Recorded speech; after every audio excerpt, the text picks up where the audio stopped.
Simon commission कौन था?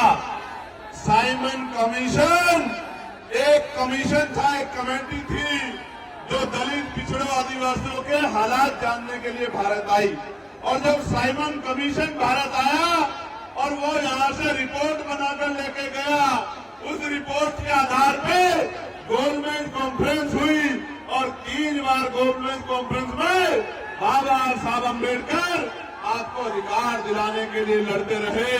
और बाबा साहब अम्बेडकर की सिफारिशों के कारण इस देश में कमजोर वर्गों को भी वोट का अधिकार मिला।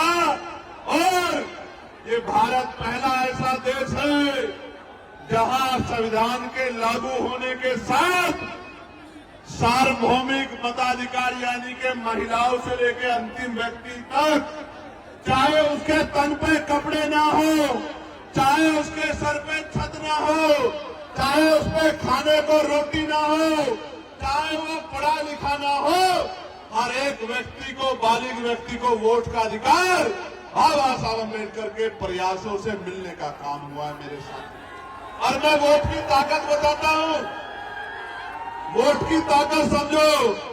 अगर ये वोट का अधिकार नहीं होता तो ये जो बड़े बड़े कुर्ते वाले, बड़ी बड़ी गाड़ियों वाले, बड़े बड़े धन्ना सेठ आपकी गलियों में आते हैं, चुनाव के समय आपके पैर पकड़ते हैं, आपके पैर छूते हैं, आपके घर का खाना खाते हैं, आपसे भाईचारा निभाते हैं, आपके घर में कुर्सियों पर बैठ के कहते हैं कि माँ मेरे सिर पे हाथ रख दो, चाची, भाभी, बुआ, ताई, दादी मेरे सर पे हाथ रख दो।